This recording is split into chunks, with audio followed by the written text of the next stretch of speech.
The following is a special presentation of iRacing on LSRTV, your home for sim racing.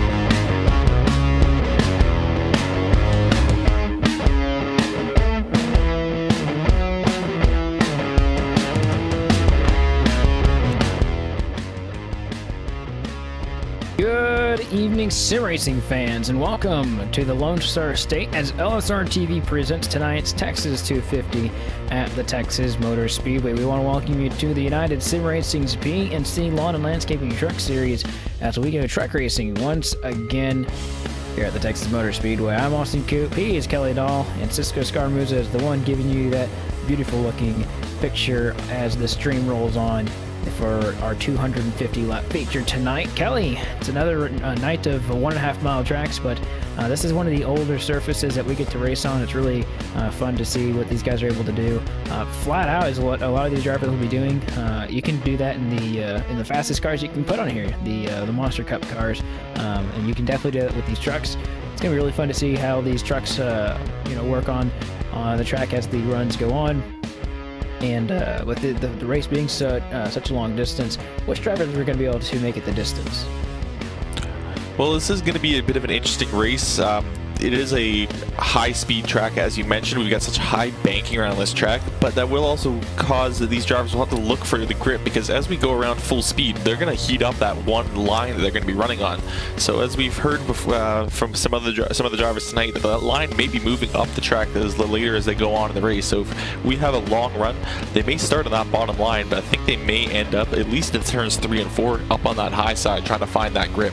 But yeah, as you mentioned, if we can go a long distance, it's really going to come down to those drivers that can really make a long distance car happen. That's usually the guys that are actually starting up front. Justin Michael and Seth the Merchant, those guys are excellent to the long haul.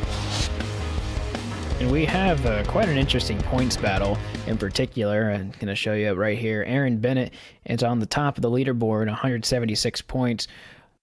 He's got 24 points in front of Seth the Merchant, but I'll tell you one thing that the score sheet right here doesn't show you is that Seth the Merchant only has 4 starts.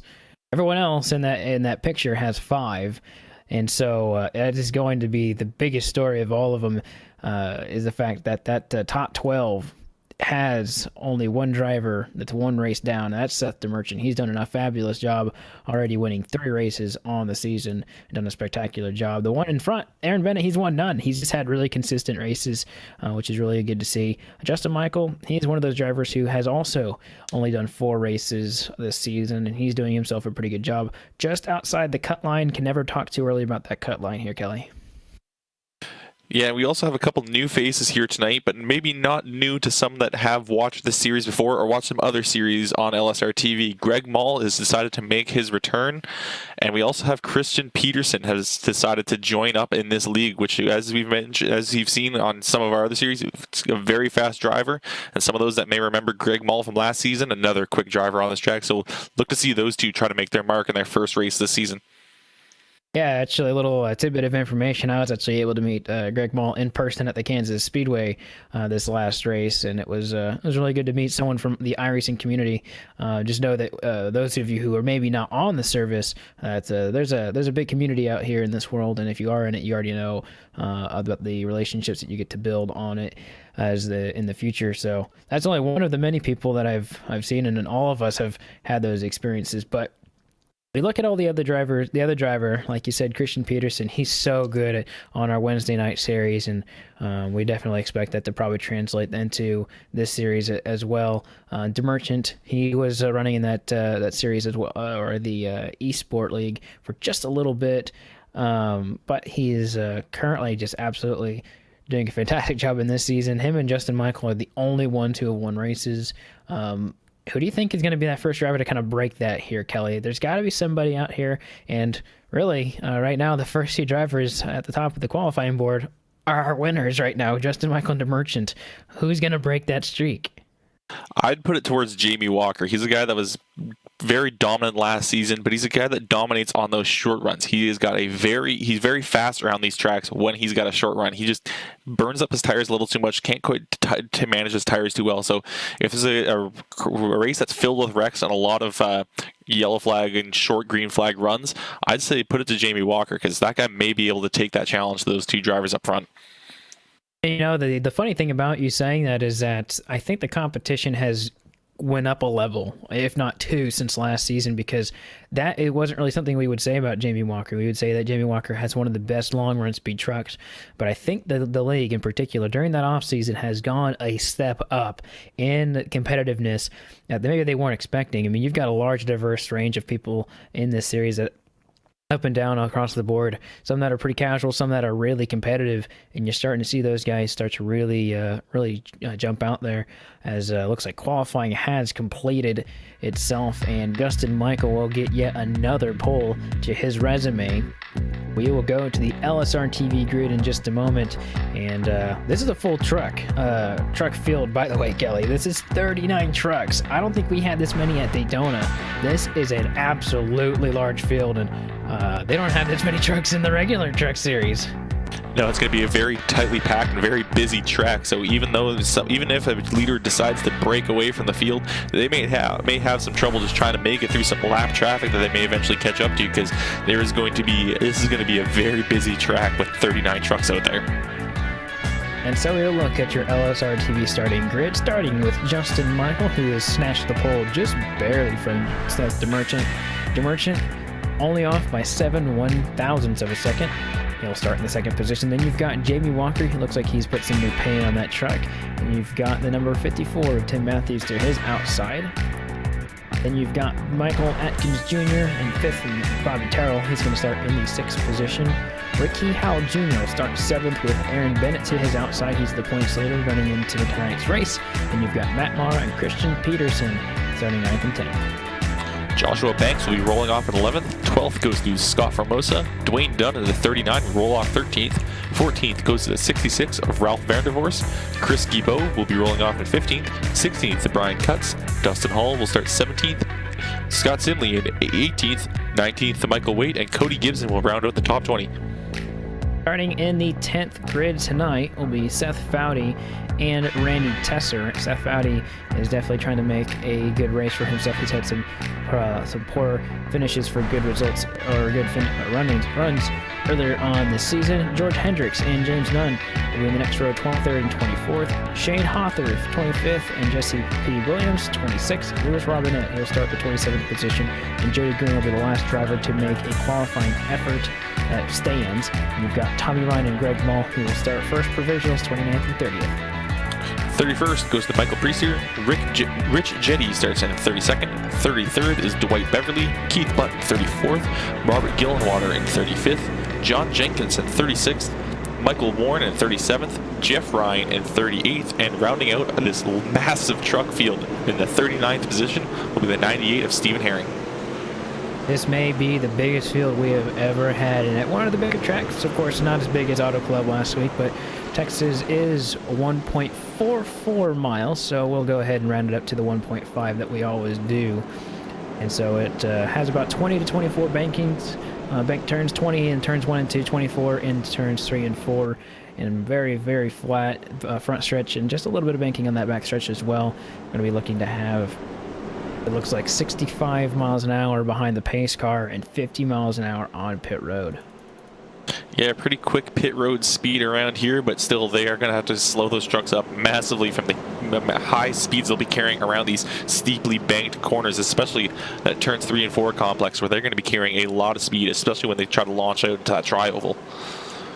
We have seen this front row starting before. Justin Michael and Seth DeMerchant. This is not the first time they've started 1 and 2 on the grid, but will they finish similarly to Las Vegas? We are about to see as the Texas 250 is rolling underway.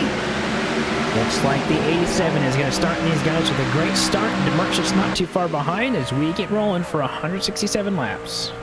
Yeah, Jamie Walker also had a decent start. He started to look to the inside of Seth the Merchant for a second, but I think he may have decided to back out and let this battle in front of him shape up for the moment. But he's got to be careful because Tim Matthews is immediately on his bumper. He's going to drop to the inside. He's going to cover that inside line and maybe just let Tim Matthews go around. I think Jamie just wants no part in this early battle and just maybe just wants to ease up a little bit and try to see if he can catch Justin and Seth after they burn off those tires.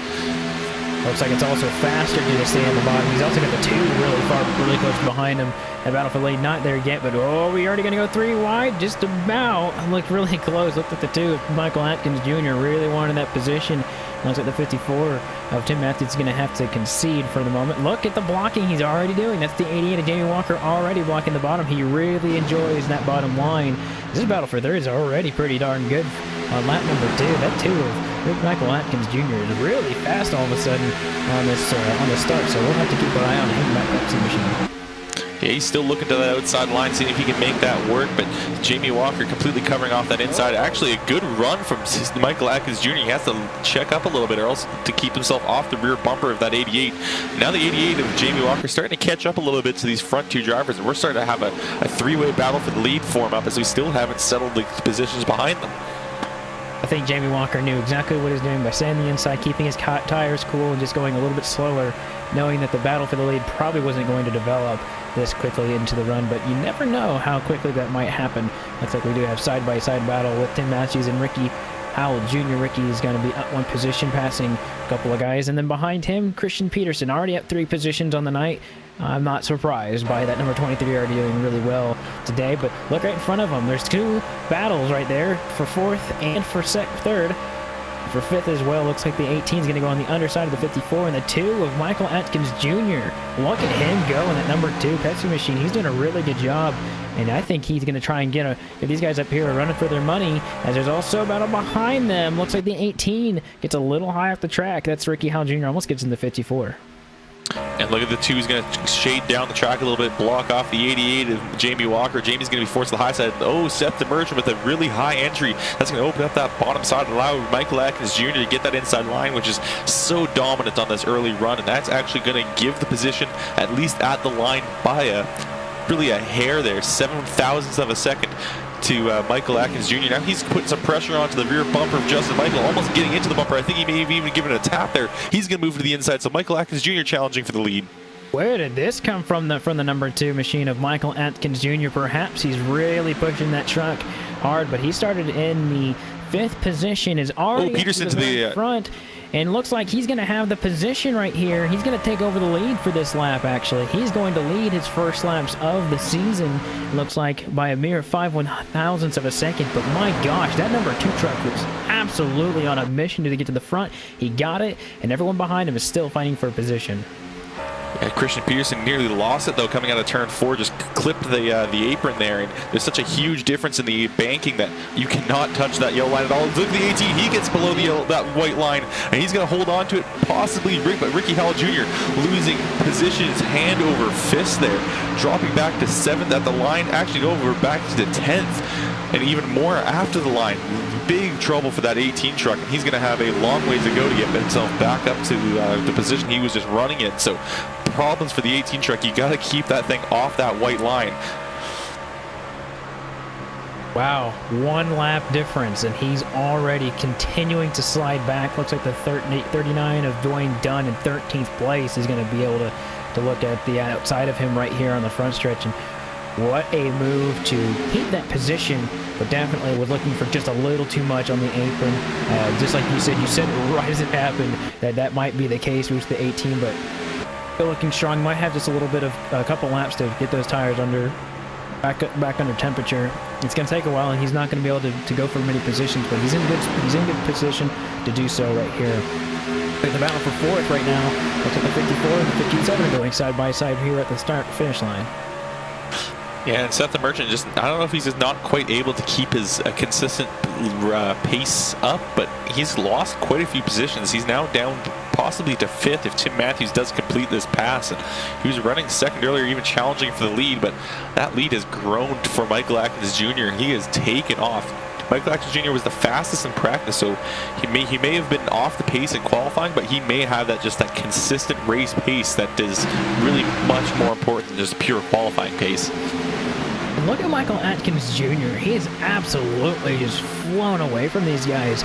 I do worry about his tires, but he is half a second in front of Justin Michael, which I mean, we talked about maybe Jamie Walker being that guy to maybe take over and maybe be the guy to break that streak, but I was not expecting the speed from the tube of Michael Atkins Jr. this early in the race. I mean, he is absolutely just... He's got the car dialed in. I mean, he was first in practice, so maybe it shouldn't have been too a surprise, but that car is absolutely on fire, literally, because it's this paint scheme, but just as he's driving, he's doing a phenomenal job. I mean, no one else is doing what he's doing right now, and the draft would have been a factor for the 87 of Justin Michael, but he didn't get in there. He didn't get the draft, and so these guys behind him are going to be fighting, using that draft to get the advantage, but they won't be catching the number 2. Now we're going to have to see just how much he's opened up this gap to as he crosses the line there. 0.691. Michael Atkins Jr. has just opened up that gap lap after lap over Justin Michael, and Justin's really doesn't have too much pressure behind him. Jamie Walker now trying to hold off Tim Matthews. Tim Matthews looking to the inside. Tim not getting a great launch off the corner. It's going to allow Seth DeMerch to try to make a move on the outside. And it looks like also Jamie Walker's going to stay up the track. I guess Jamie's electing to stay on that high side, maybe trying to save the tires a little bit. But I still think that inside line is the fastest at the moment. I don't think that inside line has heated up enough or had enough rubber laid down on it to really allow that top side to be the more dominant line. Aaron Bennett getting into the mix of things as well, and he's got Christian Peterson. Both those drivers have kind of come up through the field just a little bit. Scott Formosa behind them from 12th to 9th as well. They've gone up a few positions, but they're going to be halted, I'd say, right here where they're at. You know, they've caught these guys who are they're basically just as fast as them. They just got to get to the positioning on the bottom, but there's always going to be that counter strike to get back to the position that they were just at. 88 still on the outside, probably going to try and make a run for the bottom of the track, but look at the arc he gets right into turn number 1 and turn number 2. Not getting out the gas, I'm sure, but he's going to lose the position to Seth DeMerchant. So no matter how much speed he has, he's not going to be able to get it because his teammate, the number 3, is already right there on the bottom. And he's staying up very high. He's not even trying to get that bottom groove at all. We saw a few people on that high side that were just kind of leaning on that inside line, still trying to make that inside line or that line around the track as small as possible. But the 88, he was staying all the way up there through turn 3 and 4 and just let the 3 and the 23 right by him. So Jamie might just be trying to save his tires for a little bit of a run, but right in front of him, Christian Peterson, a good run off the corners, can't quite find a way around the 3. Looks to the inside but doesn't go for it, but the 3 of Aaron Bennett staying up on that high side once more here. So he's trying the same strategy that maybe Jamie's trying, but Christian Peterson now he's got this. They are teammates, yeah, as you mentioned, but Christian Peterson's now got that inside line. He's going to make an easy pass through turn 1s and 2. The 3 and the 88 are teammates. The 23 and the 57 are teammates. They've been longtime teammates, both groups of guys. And looks like the 3 looked on the inside to maybe try and give a counter, but looks like the 23 is pretty darn fast, and he didn't throw in a practice time, so he's kind of an unknown right now. But I will tell you that lead between Michael Atkins Jr. and Justin Michael is coming down just a little bit per lap. So his speed that he had is starting to come back and bite him, and I'd say that if that continues the way it is, it'll probably only last about 5-6 more laps before Michael Atkins Jr. is caught. And the thing that's good for him is that pit road will probably open around lap 30 to 33, and they can make it about 35 laps on fuel at the very max, I'd say. So with these limited fuel cells, this is still really good for the number 2. Yeah, I think he may be thinking about possibly doing a short pit. His fastest lap on lap 2 was 29.5. He's now up to a 30.4 on that last lap, and on lap 17 ran a 30.5. So he is up to a second time difference here. So he may be possibly trying to run this as long as possible, and once that 87 catches him, maybe he'll go for a short pit strategy if he's within his own window, which is a viable strategy if the tires are going to be this much of a factor throughout the night. But you also have to think about possibly making that fuel window. If you're not going far enough on those tires, you could be possibly leaving yourself open to having to take an extra stop.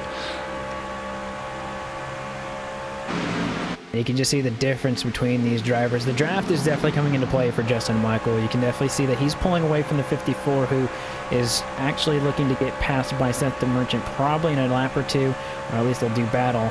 Looks like DeMerchant's looking on the inside here.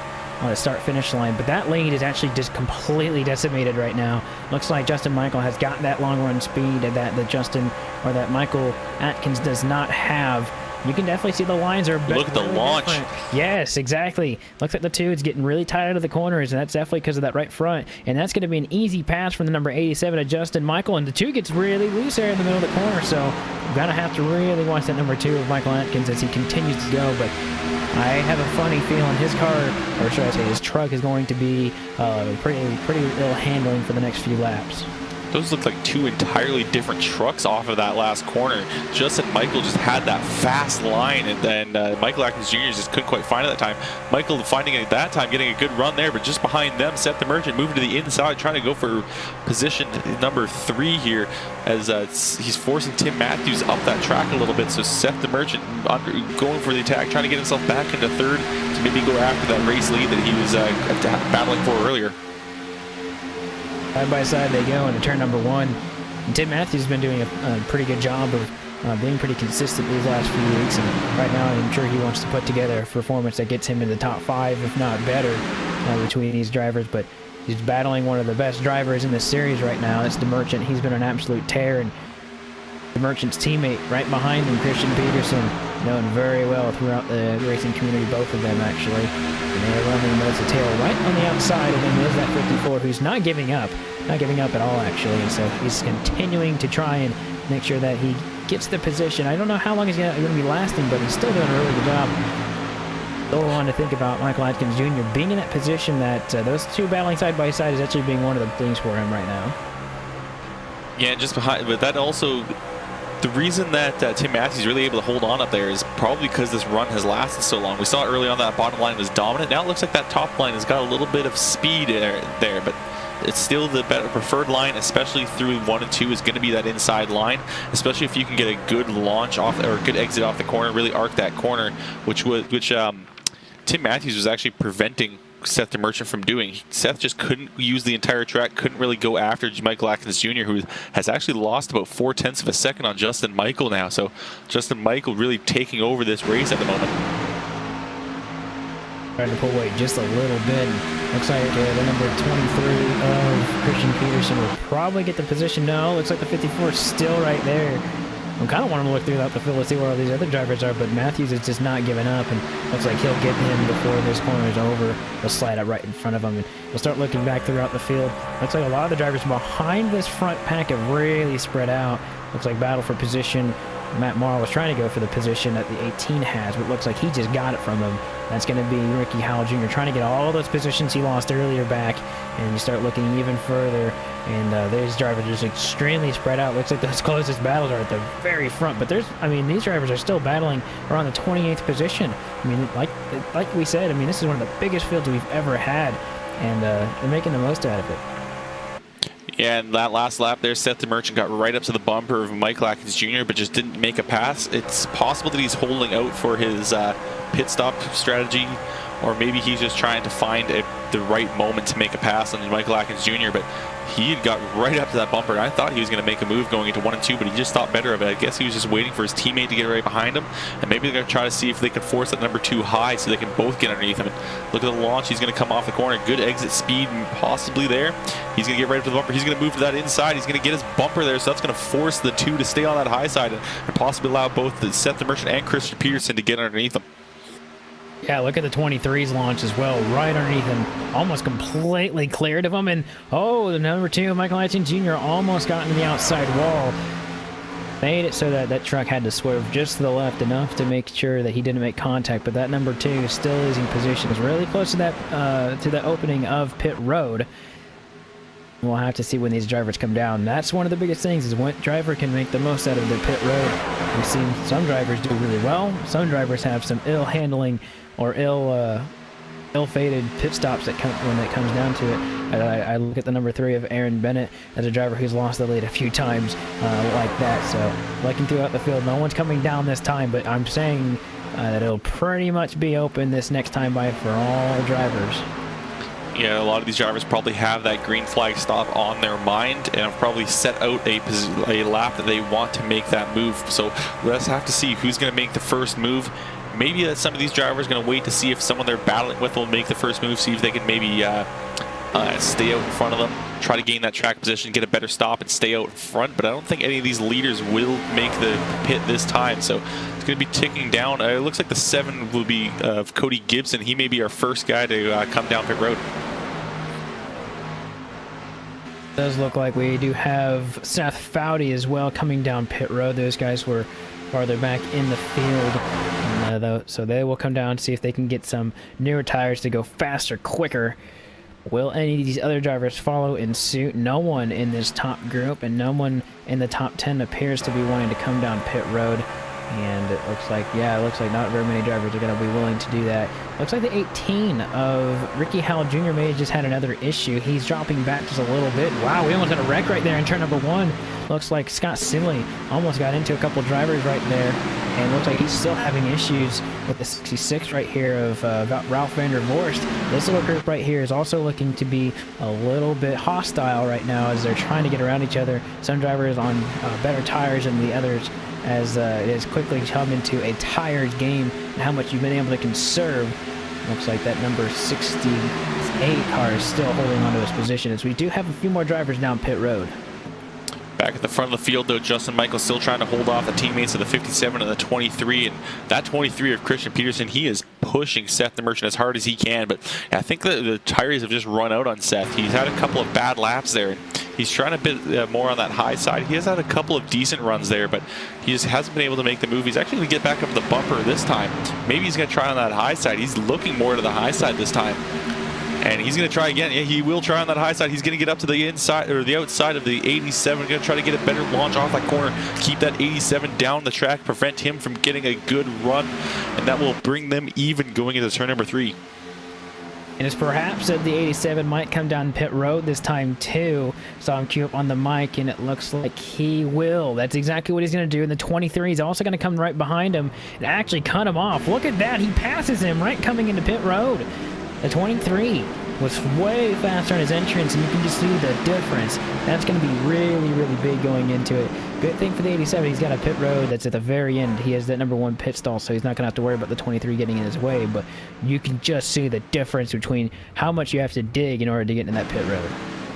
Yeah, that was very close. That 23 was nearly speeding at pit road. I think he was at like 54 miles an hour when he entered, but there is a little bit of a buffer zone if you can get that thing slowed down enough afterwards. Seth the Merchant now deciding to come down pit road. That truck gets a little loose as he passes that commitment cone. Behind him, Jamie Walker and Aaron Bennett as well going in. Jamie Walker getting another driver that got a great entry. He's going to get it right up even with Aaron Bennett as they pull along the track, and they've got a few drivers coming out. We've got a very busy pit road. Yeah, he's going to have to navigate around these drivers to come down and get into their stalls, and looks like maybe the number 80. Oh, yes, he did. He went through his box just a little bit. That's Jamie Walker. And so he's going to have a little bit of an issue there. He's going to get those right sides up in the air later than the rest of those guys. And so the leader right now does appear to possibly be Scott Formosa in the 80. If he's still out there on the track, but he's coming out right now. So it looks like just about every single one of the drivers has come down pit road, and we'll have to see who cycles through. Probably Seth the Merchant. The 2 actually just got Michael Atkins Jr. just went around him. Yeah, he went a lap earlier. So once he crosses the stripe, he should be the new leader. That is possible, but we're also getting told that the 23 might have also gone ahead as well. He decided to go down the pit road a lap earlier than his teammate. Yeah, it is. Christian Peterson is now being scored as our race leader. Justin Michael in 2nd, and Michael Atkins Jr. will be in 3rd. So Christian Peterson making that fantastic entry with Justin Michael, passing him up and getting a great pit stop, which will put him 0.6 seconds ahead of Justin Michael. And now he's trying to work his way through some lap traffic. And these lap traffic guys are going to be just a slight bit in the way for him. It was really close, and that difference between how much he went on the entrance to pit road is a huge difference. And I didn't see his exit either, but just doing that in general can just put you in a really good position. You would think that the 87 of Justin Michael would be in a good position because he had that first stall, but it looks like the advantage goes to that 23 coming off pit road. And those guys who pit early are trying to get the advantage. Well, they're already at a disadvantage with worse tires and worse track position. Yeah, Christian Peterson putting the 69 truck behind him and getting more lap traffic out of the way. It looks like the 69 is actually going to try to unlap himself. He's going to look to that inside, and Randy Tesser not wanting to be lap traffic. He's actually going to have to check up as he can't use the entire track, and that will give that 23 a better launch. But I'm sure Christian Peterson's not happy with having to fight with a lap traffic to try to keep and extend his lead. Christian Peterson definitely is faster at this point. I think Randy knows that at this point that if he can at least battle for a little bit, he can try it. But I think at this point, Randy is battling something that Christian Peterson has little to no control if he wants to continue to be getting his lead as big as it is. And you can definitely see the difference in the line between Tesser and Peterson right there. Peterson arcing it in way later than Tesser is, and unsure why Tesser has fallen back from 22nd to 34th, but possibly having some pit road issues. But looking throughout the field, looks like the top 5 right now is Christian Peterson, Justin Michael, Michael Atkins Jr., and Seth the Merchant, with Tim Matthews being scored in 5th place right now. And Cody Gibson from 20th to 6th, doing an absolutely great job of getting through the field. We've talked great things about Cody Gibson in the past, and so he's looking to get some more on it. Looks like the guys in front of him, Matthews and the Merchant, are currently doing battle, but Cody Gibson doing a great job of getting some position here. Yeah, Matthews actually had to check up going through turns 1 and 2, got right up to the bumper. Seth the Merchant had some great speed through the middle of the corner, but had to lift and maybe even give a touch of the brake to keep himself off that bumper. Just didn't want to cause any sort of damage this early on in the race. And it's definitely a better call. You don't want to be pulling off a bump and run. We're on lap 42 of over 160. Again, look at the turns 1 and 2. He's got some great speed through the middle of the corner. But Seth the Merchant's got a bit of better of an exit speed. That's really going to help him in the run, just to keep himself ahead of Tim Matthews. I mean, Tim's got to figure out how to get that better exit speed, try to make that challenge on that back straight. And was definitely Seth the Merchant trying to get all that spot, all that time he lost on pit road back. He's got to get around Michael Atkins Jr. He's 4 seconds behind Christian Peterson. I mean, that's stunning. He was in front of him before he came into pit road. Now he's 4 seconds back. Has just barely better tires than him, but definitely something I was not expecting right here at this point in the race, to already have 4 seconds between some of these drivers. And it's 3.8 to Michael Atkins Jr. and about 7/10 from Christian Peterson all the way back to Justin Michael in turn number 1 and 2 right now. Start looking also throughout the field. Greg Mall in the number 12 machine has gone from 30th all the way to 12th. He is our biggest mover so far. Done a great job as well to get throughout the field, getting by Ralph van der Vorst just not too long ago. But that number 12 machine is, I mean, I don't know how you can pass that many trucks and not feel like you're just wheeling it the entire time, but doing a great job up about, like I'd say, 18 positions. Yeah, we've mentioned he was a quick driver last season, but his practice time was 33rd, and he didn't take a qualifying time, so it's a bit of a surprise that he's moved up so much. So I guess he just didn't want to tip his hand and show off that he was a fast driver, but we know better. We've seen him last season. He is quick, and he's going to try to work his way up back into a top 10. Maybe later on in this race with some good strategy calls could possibly find himself in a top 5. You got to remember, he finished 2nd last season by 2 positions to Scott Simley, so he's returning off of a fantastic season last season where he had 2 wins and an average finish of 9th, which definitely is not something to boot when you're talking about this series. And so still looking on to get more positions, and he's looking at Scott Simley, who was last year's champion. So that is definitely interesting to see that the two are really close to each other on the track. So starting to look through the field and starting to see some drivers are really starting to rise towards the top, and some drivers are starting to fall back just a little bit. Speaking of getting towards the front, Justin Michael has started to catch Christian Peterson, so on-track speed is now coming back to the number 87. And I think Christian might be saving up his tires just a little bit, but Justin Michael has closed nearly half a second from last time we looked at him. He was 7/10 back early on. He's now under 2/10. He's now 0.147 behind Christian Peterson. So I think Justin Michael's trying to get himself that track position back and just pushing that truck as hard as he can at this moment. And if he stays behind Peterson for a good while, he'll be able to save some gas, maybe some tires, just by being in that draft, which is always something that you don't really think about at a 1.5 mile track. But this track has such long straightaways on the back end, and it has that quad oval on the front. You're still able to really use that truck in front of you. It can also bite you if they get in the wall. We've seen it happen time and time again that you unconsciously start to follow the driver in front of you and their lines just a little bit. Looking at them on the exit, they're pretty similar. Looks like Peterson's coming down just a little bit, and then the 87's pushing up just a little bit. So I'd say the 87 still has a tighter truck than the 23, at least at this point. But the battle is getting pretty close. I mean, lap 50 here as they cross the stripe. Yeah, draft definitely does come into a little bit of a play in this because they are carrying so much speed around this track. I mean, they're only losing about 10 miles an hour every time they lift off to go around these high banked corners. And Justin Michael, he's really caught up to Christian Peterson. Justin won at Las Vegas, and Las Vegas is a very similar track to Texas, so I would say there's a bit of an advantage to Justin Michael. He does know how to make his way around these kind of tracks, and if he keeps this up, he's definitely going to get on to Christian Peterson soon. But it looks like Christian Peterson has really turned up his race pace here, trying to keep Justin Michael behind him now.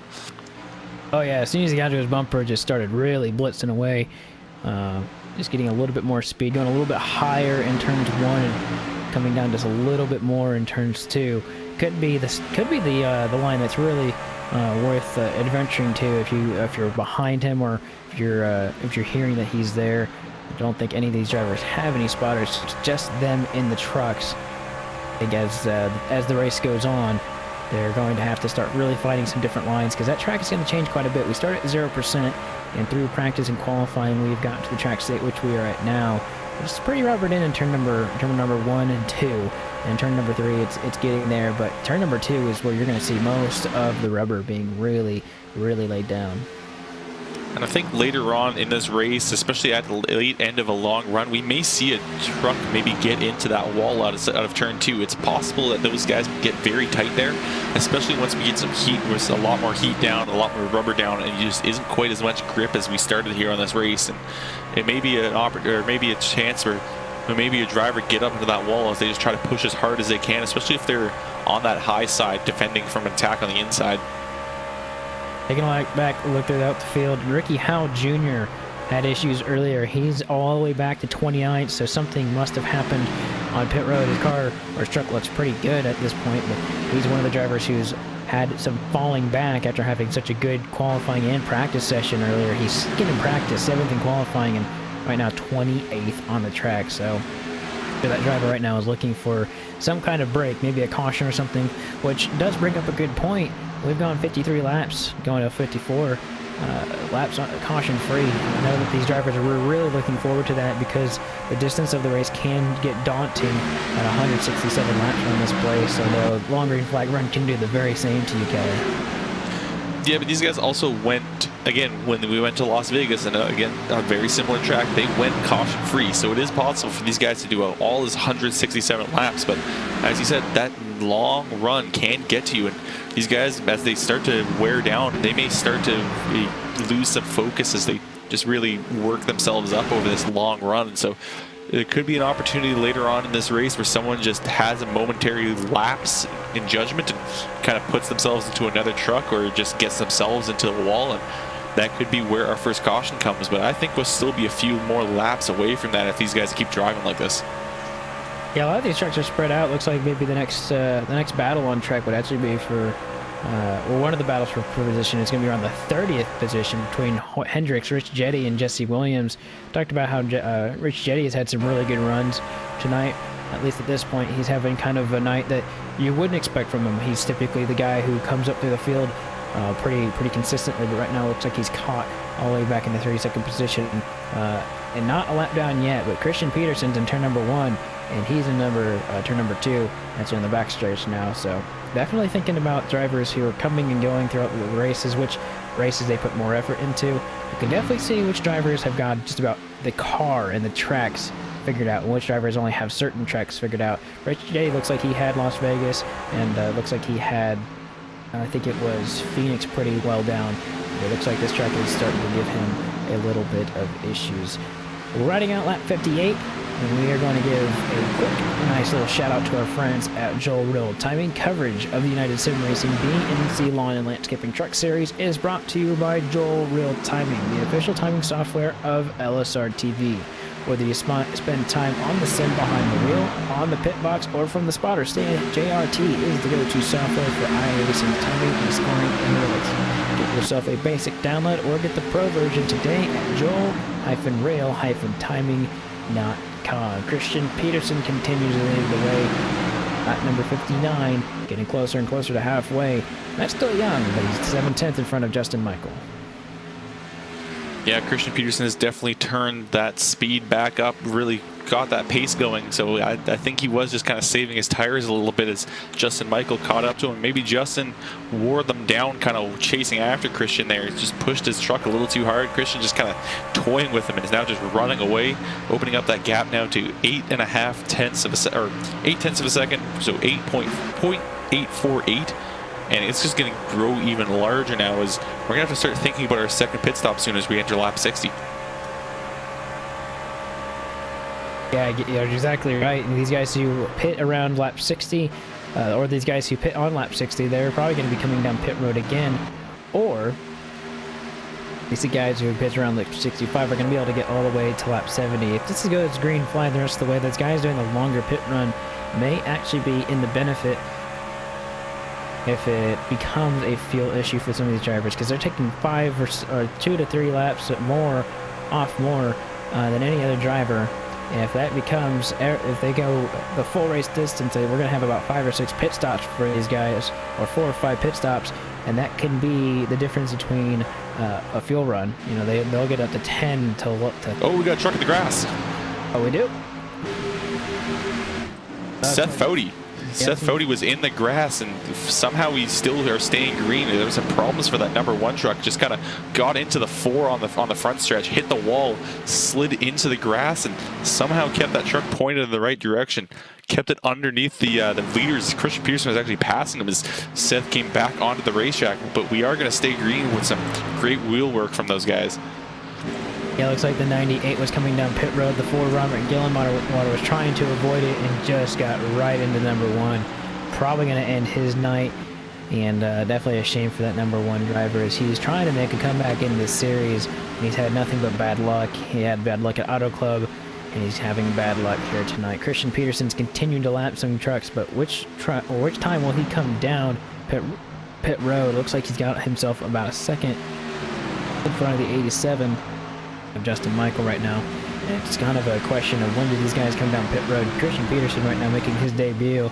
It's not surprising knowing he's had quite a good amount of success on iRacing in the leagues that he's been in, but right now he's doing a great job at this speedway. Yeah, and as mentioned, he didn't put down a practice time, but it is obvious that he has practiced on his own time, possibly with his teammate of Seth Emergent. Seth's still running 4 seconds back, but Seth is running in 3rd place at the moment. Christian Peterson, he's opened that lead over Justin Michael to 1.2 seconds. So at this point in time, all Christian has to focus on is making sure his pit stops are clean.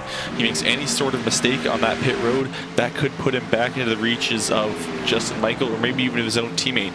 But Justin Michael, he's now 1.4 seconds back, and Seth Emergent is actually starting to catch him. Trying to catch him, but remember he did have a later pit stop, just by 1 lap, but it was a later pit stop, and they are teammates, but they are not on the same page, at least at that junction. It's now is when we start to see some of these top drivers starting to come down. We've seen drivers kind of peel down. Look at the 98 head pit earlier.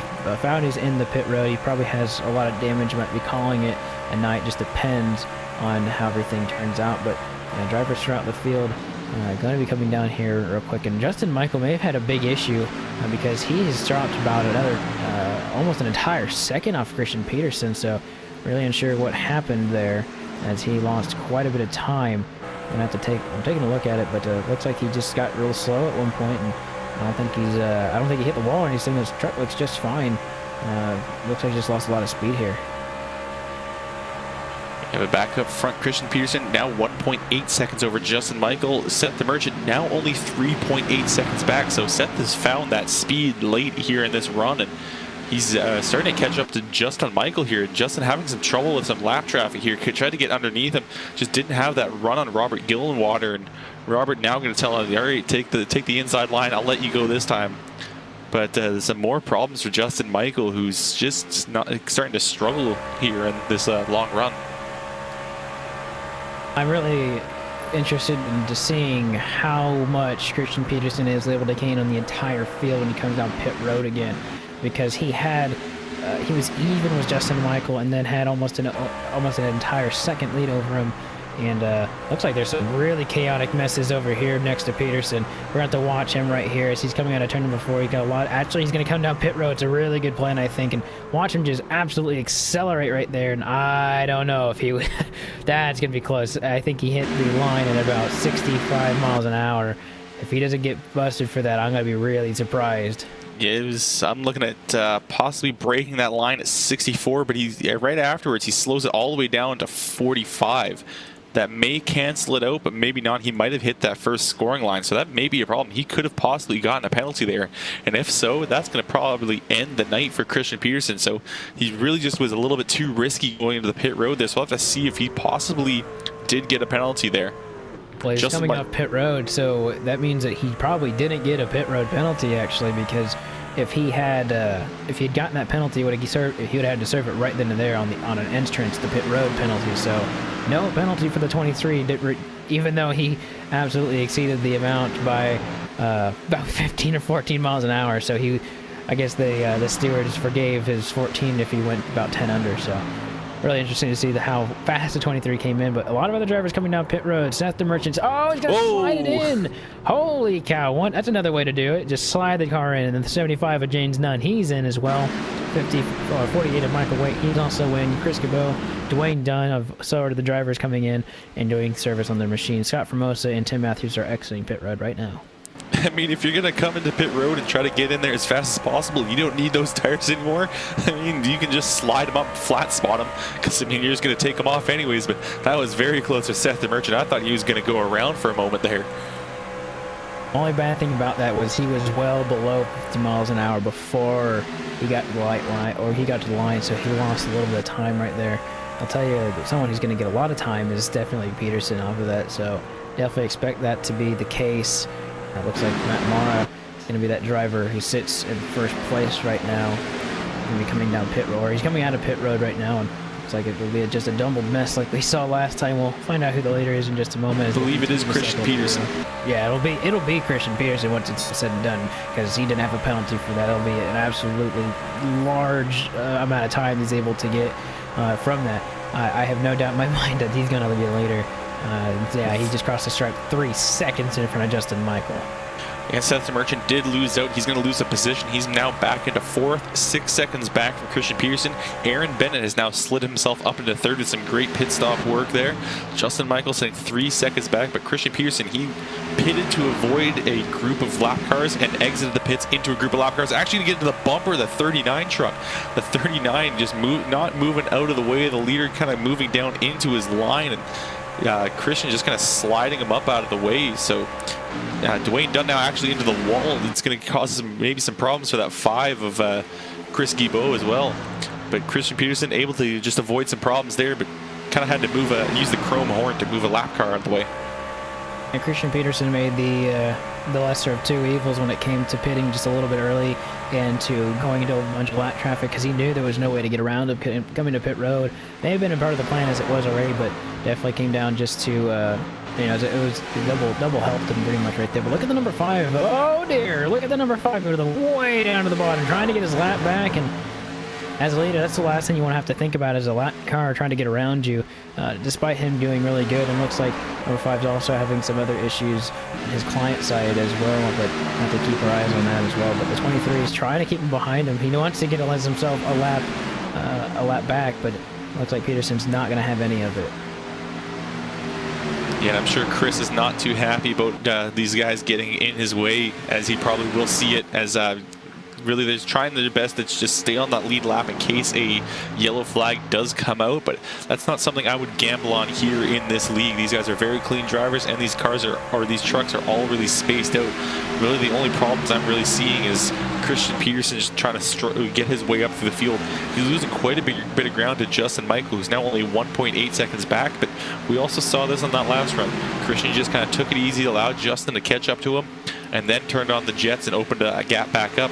Look again at Chris Guibault. He's trying it once more to get his lap back. He's going to go on the high side this time around, but that's definitely going to allow Christian to stay on that inside line. And get a good launch off the corner.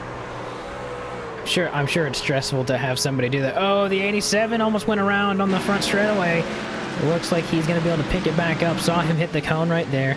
Poor orange cone is going to have a little bit of stitches to go through, but looks like on the outside of him is going to be Aaron Bennett right here. We're going to see a replay of exactly what happened to this 87. He's getting passed by the 33 right now. Yeah, it looks like he just tried to exit that corner too low, hit that white line, and that's going to cause some serious problems for him. He was gaining that time.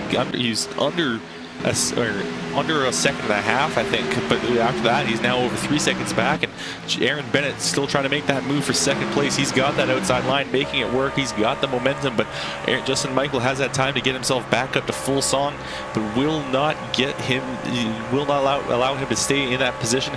Aaron Bennett will now make the move. He's now moved himself up to second, but they are still 3.9 seconds back on Christian Peterson. Yeah, it's almost like it's going to be the battle for second for a lot of these drivers if it continues to go green the rest of the way. We've got 78 laps green and 24 cars, or 24 trucks are on the lead lap, and we've got almost half the trucks a lap down. You know, you count 40 trucks you count 19 trucks as being half of the trucks, and you're only about 5 trucks away from that, and so definitely, like I said earlier, a lot of a big variety of differences in talent throughout this field. We've definitely raised the bar this season, and having the addition of a couple drivers and having these drivers that we see typically be really good in this series be tested. I think this is really good for this series to have that be a part of it. But Aaron Bennett has not won this season. He's had such a good season so far, and he's at the top of the points board, but I think I said this last year a lot, that the number 3 has been so close to winning, but just has not got there. He definitely doesn't really have that all-out race pace, but he's got the consistency. As these laps wear down, he doesn't fade at all. He always keeps himself calm, composed, and just doesn't lose focus, hits his marks, and keeps running these great races, but he just can't quite catch up to the likes of Christian Peterson, who's just been absolutely flying around this track. But Aaron Bennett still put down a great race, though he still does have a little bit of pressure from Justin Michael, but Justin's just got a little bit of distance back from him. Yeah, the last time Aaron Bennett won, I'm actually trying to find it because it's been so long, at least in this particular series. He won in the off-season during the Truck Summer Series that was not broadcast. It's a little fun season that they do, and he won in that, but he didn't win last season. He almost finished, he finished third on the points. All the drivers around him finished or had multiple wins, and he's always been that guy to get so close to getting the win. He's been second so many times, and I'm sure one of these times he's going to try and really make the best of the position he's in. He's actually getting that lead down a little bit by little bit. It's going to be too late, I think, to get that from Christian Peterson, because this is so far back. Yeah, and Christian is just running just absolutely fast laps and some crazy pit stops. But I think if Christian tries again on that pit stop, it may come back to bite him. He was so close to getting that penalty last time. If I was Christian right now, I wouldn't try to open up that gap anymore using the pit stops. I'd just try to pit a bit more safely moving on now. And as we thought last time, we thought he was going to get a penalty there. And if he did get that penalty, that would probably end his night. He's 3.4 seconds now, 3.3 seconds in front of Aaron Bennett. Bennett has come up through the field a lot too. He's went from 8th to 2nd right now, and he had definitely fed off the mistake of the 87 on Justin Michael. Definitely something I don't think he was expecting to happen, but definitely is. Oh my goodness, 87 and of Michael and number 93 of Rich Jetty got really close to getting into each other at turn number 3. I think it was just both of those drivers getting almost into the same area, but Jetty's going to back off, and looks like Michael's going to keep trying to get the number 3. But those two right there is going to be a battle I'd like to see probably at this next round of pit stops. But I'll say that the pit stops will probably start around that 97 to 100 here shortly. Yes, if we be another strategy call that will play into this long run of a race, but Aaron Bennett and Justin Michael, they're going to have to try to gauge where the other one's going to go down and see if they can adjust their strategy based on what the other one does, because they are just so close right now. They are less than 0.2, less than a tenth, or they are a tenth of a second away from each other. And it looks like Justin Michael may try to make a move if he can get up to the bumper of Aaron Bennett. But Aaron's getting some great speed coming out of turn number 2. Just kind of arcs that corner a little bit later and gets that good run down that back straight. That'll keep Justin Michael at arm's reach there. And at this point, we do cross halfway in tonight's race, and we'll take a look at your iRacing Midway Race Break, brought to you by iRacing, the leading online racing simulation. Developed from the beginning as a centralized racing and competition service, iRacing organizes, hosts, and officiates races on virtual tracks all around the world. In the fast-paced world of esports, iRacing is a one-stop shop for online racing with officially sanctioned racing from NASCAR, IndyCar, IMSA, World of Outlaws, and many, many more. We'll take a look at your full rundown of where your drivers stand at this moment on lap number 88. Christian Peterson, 45 minutes into this race, has ran a stellar race, come from 10th to 1st. Right behind him, other drivers come up through the field, 8th to 2nd, Aaron Bennett. And then you've got Justin Michael, 3rd.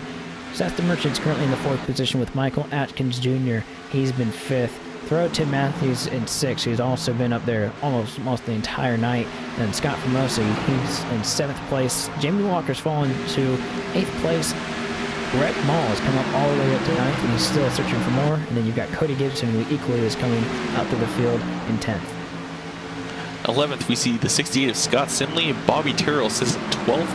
Matt Mara has dropped back to 13th. 14th, Ralph Vandervorst. Keith Butt has made his way up through the field to 15th. 16th, Tommy Ryan. 17th, Brian Cutts. 18th, the 37 of Dustin Hall. 19th is Michael Waite, and it's currently sitting in 20th is Dwight Beverly. Looks like some shuffling is going on right now, but it looks like Michael Priester is going to be in the 21st position with Ricky Howell Jr. in 22nd. John Jenkins, 23rd. Shane Hawthorne is the first driver a lap down in the 24th position. Chris Cabell, 25th. 26th is Rich Jetty. 27th, Dwayne Dunn. 28th, Jesse P. Williams. George Hendricks is in the 29th position, and you got Michael Warren in the 30th position.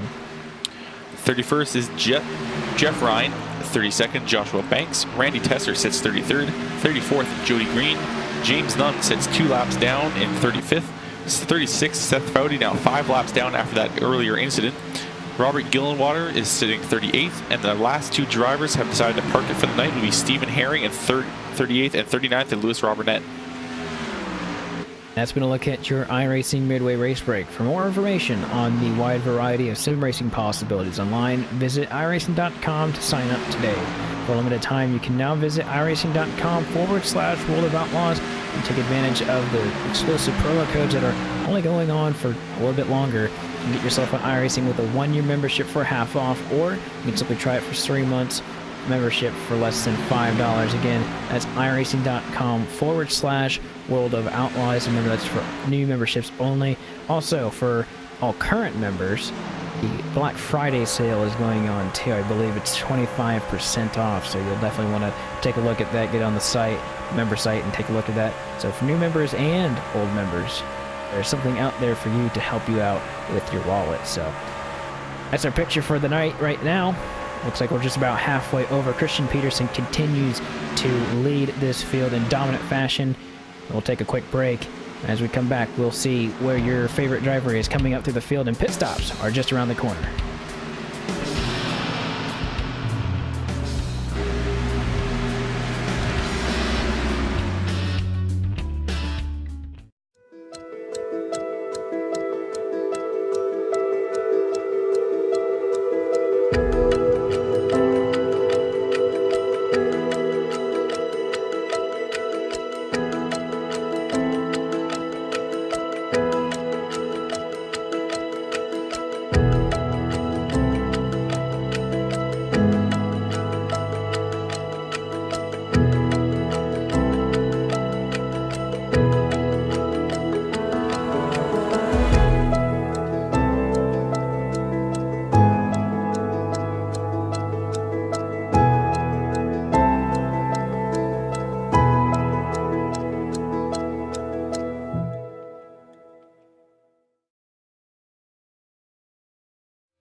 Welcome back to the Texas Motor Speedway as you're watching the United Sim Racing B and C Lawn and Landscaping Truck Series. And these guys have gone green flag racing the entire way, getting close to 100 laps into the books with 67 laps to go. These guys have done an absolutely stellar pace of about, looks like 51 minutes is what we're into right now. 1.5 mile track has given us a lot of action so far, but it has ceased just a little bit. The action has kind of calmed down for the moment, but that, Kelly, can only mean one thing, that I feel this race has gone all like green all the way. I've said this a couple times and definitely have jinxed it a little bit, but I have a feeling there's probably some, maybe a caution moving in the distance. We'll have to definitely keep our eye on. Another reason I say that is just because there's drivers with old, drivers with new tires all over the place.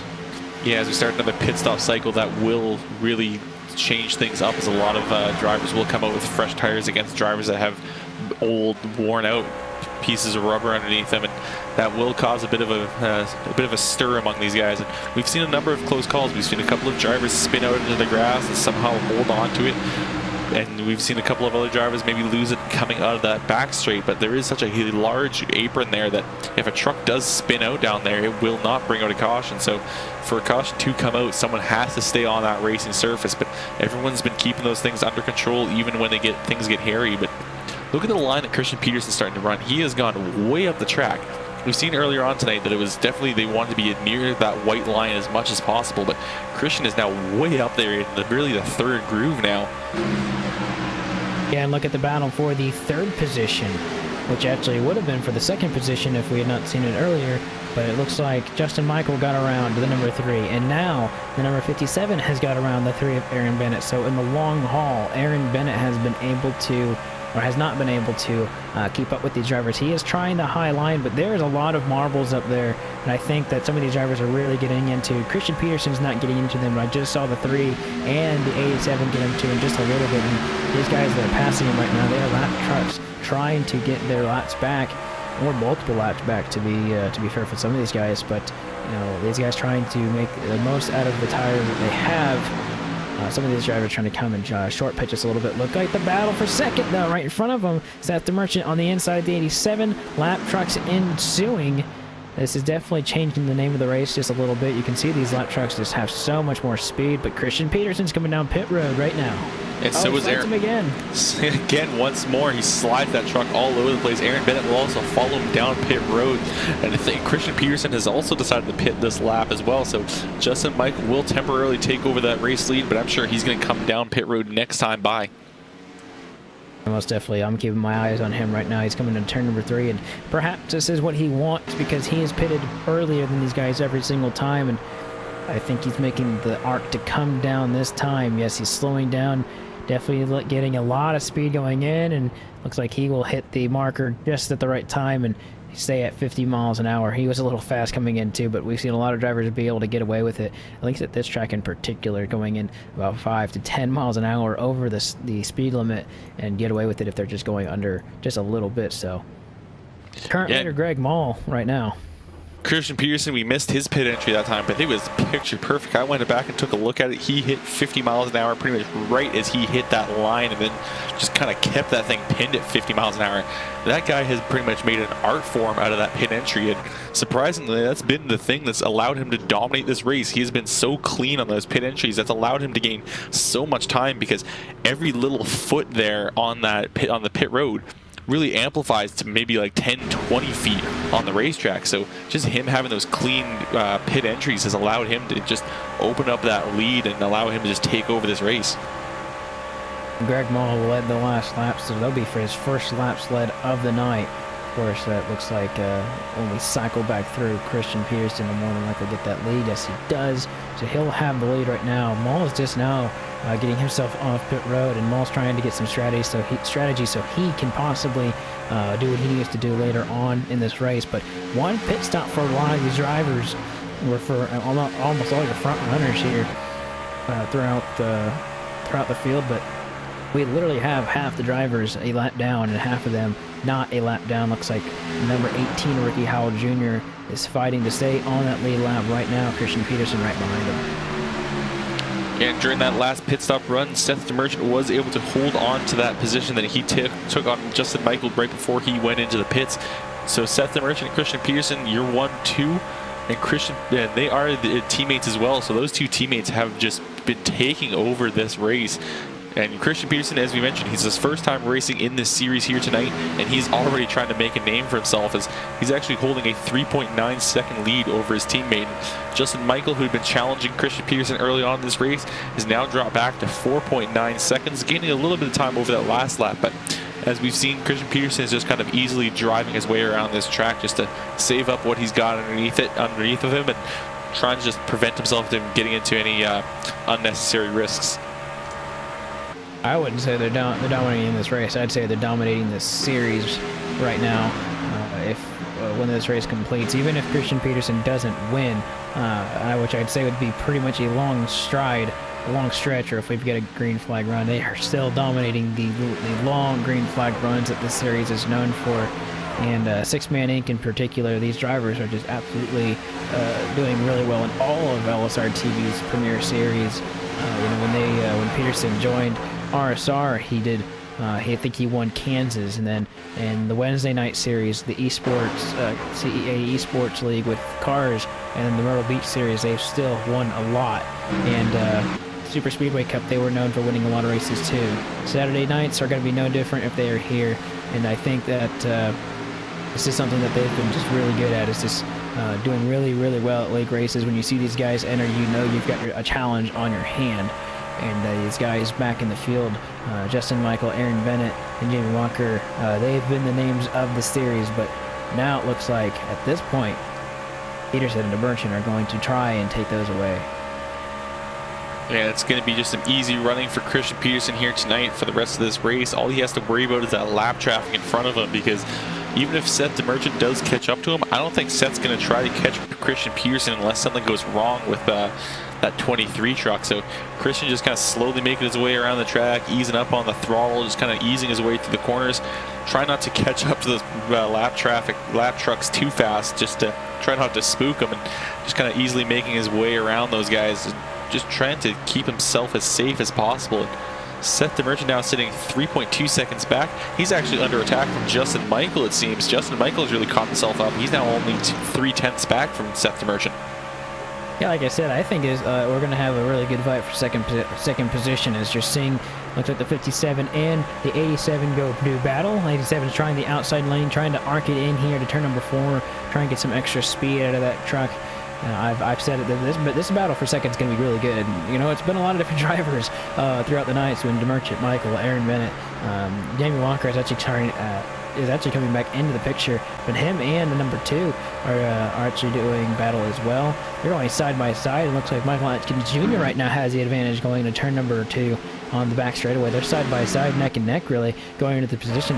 And we've seen these two be really, really good in the early runnings of this race, and right now, one's trying to get that top 5 position. The 2's going to maybe inch into the front of him, and he's going to do that. So Michael Atkins Jr. is going to return to the top 5 here.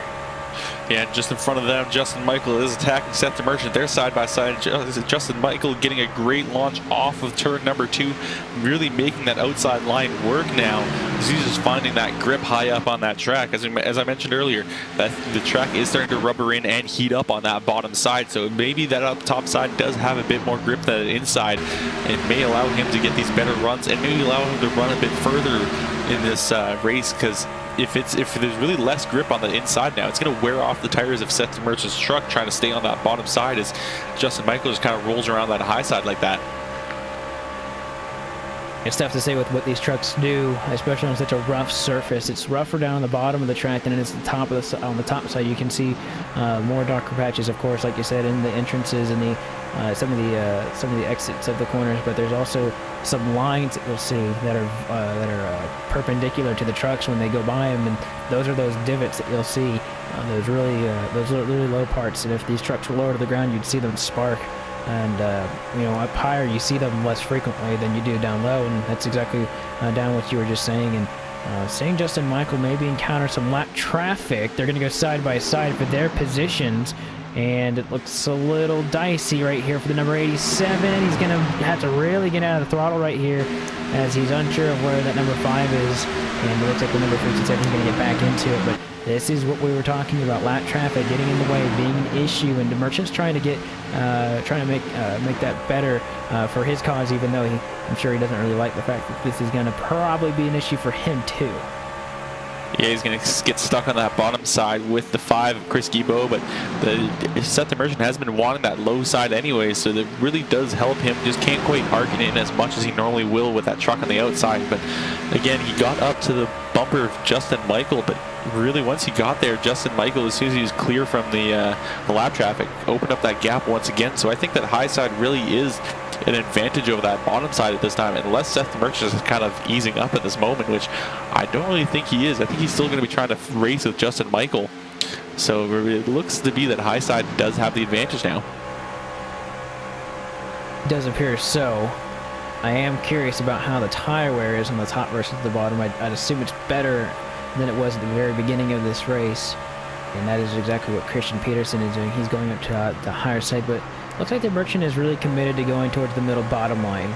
And there's got to be some kind of method to his madness. I would assume that maybe something's going for him there that's just not happening right now, or maybe I'm just unsure about why the 57 is going down to the bottom. But there is a long small streak of non-treaded territory on that bottom line, as you can see in 3 and 4. Have to see what happens when they go back in turn number 1 and see if it's the same way. But in turn number 3 and 4, there's actually a line of looks like unused rubber that I think that's exactly where he's running at. Yeah, it looks like he's just trying to lean those 2 tires on the outside on that little strip there. And it's got a little bit of rubber down, but doesn't have a hard pack like the inside line does there. So he's trying to just kind of lean up against that, see if he's got any grip there. It's almost as if there was a little cushion down there if this was a dirt track. And he's really just trying to work that to his advantage. He's kind of caught up a little bit to Justin Michael, so he has found something there. He does have an eye for the racetrack, and now he's actually trying that high side line out. So he's going to just see what's going on for Justin Michael, see what's going on for him on that inside, and see which one's really going to give him that advantage. That battle continues to grow. Only 16 cars on the lead lap, and look at this small little pack we've got. Looks like for the 7th position. Looks like Jamie Walker's going to lose that position to Greg Mall. And God, you got to give a hand to Greg Mall. Like, coming back into the series, so strong right here.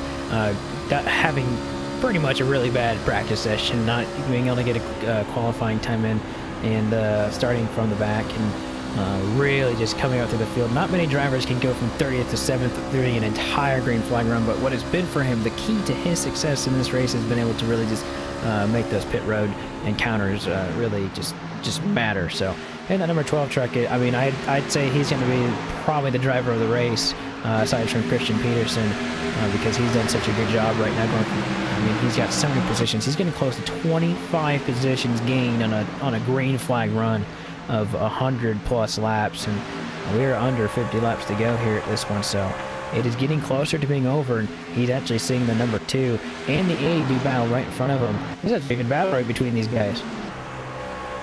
Yeah, that number 2 truck doing his best to try to get around Scott Formosa right in front of him in that 80 truck, and he's got a good run, but he's also got to worry about Greg Mall behind it. Now Greg has caught up to these guys, and he's going to try to get himself into that top 5, which is just being currently held by Scott Formosa. Look at the 2 getting a great run through the middle of the corner, getting it right up to the bumper of Scott Formosa. Just going to try to see if he can get a better launch off the corner. He's going to look to the inside, not going to use that draft at the moment. Decides now to slip into the draft and try to maybe regroup for the next time, but he's got some better speed to the middle of the corner, especially a bit of mistake there for Formosa not getting that corner. He's going to get up almost into the wall. So some problems for Scott Formosa just not getting the line, and that's going to give the inside to Michael Atkins Jr. Remember, Michael Atkins Jr. was really bad fast earlier and actually led a majority of the very first run. And so they are going side by side, and looks like the 2 is going to have the advantage. And look at the 12 of Greg Mall. This is his time to try and get 2 at once right here. Remember, he's one of the last drivers to actually pit, and so he's going to have the freshest tires out of any of these drivers, so he's going to get around the number 80 at Formosa easily, and now he's going to have to try and get around the number 2. This will be 25 positions if he can get around the 2, and the 2 definitely doesn't want that to happen. He wants to stay in front of him, keep, you know, top 5 status right here, but man, with the way the 12 has been all night, there's a reason why he was in the top 4 last season, and taking a small hiatus and coming back, this is the best way to do it. And so he's going to go on the inside right here. He's going to go for the position. The 2 gets a little bit loose on the outside, and this is going to be the 12th position right here.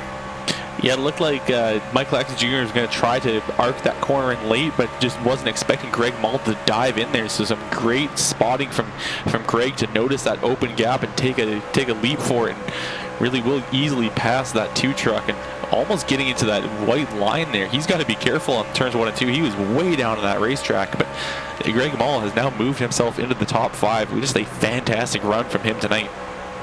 Gosh, I'm really curious if we placed him, you know, maybe even halfway up to the grid where he would be right now, because he's only 9 seconds off the lead of Christian Peterson. I mean, right now that's completely unattainable in a mathematical. Mathematically, he'd have to run a second faster each lap at the most, and then through pit stops as well to have a shot at him. I mean, I guess less than a second. Of course, he got a second lap. He'd get him in 9 laps, but you get what I mean.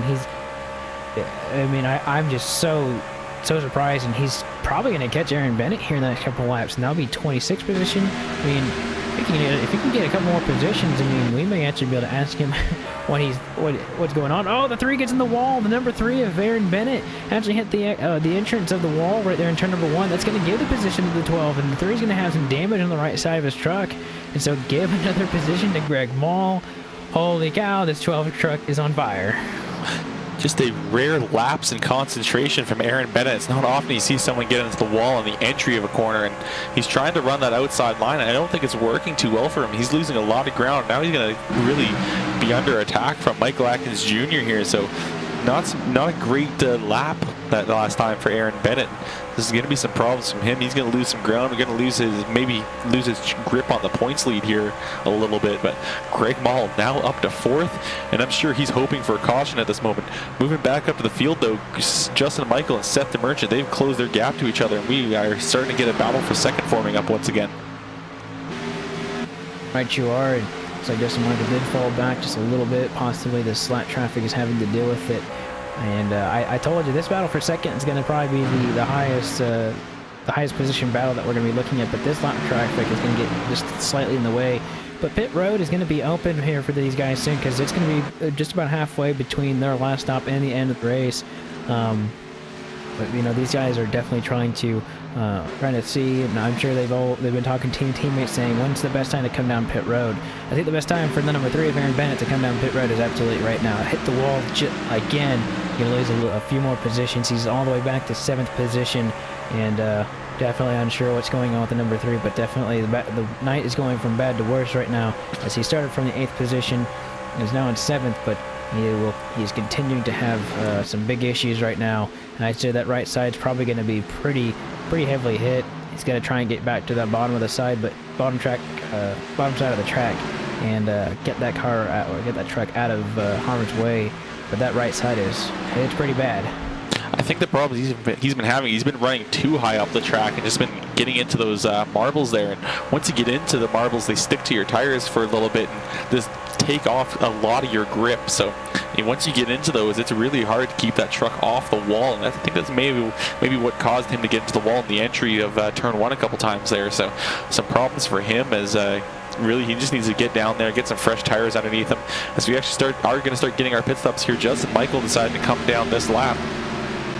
Going down pit road, 87 is going to make a long trek down, and see that this will be his last stop if we continue to go green the rest of the way.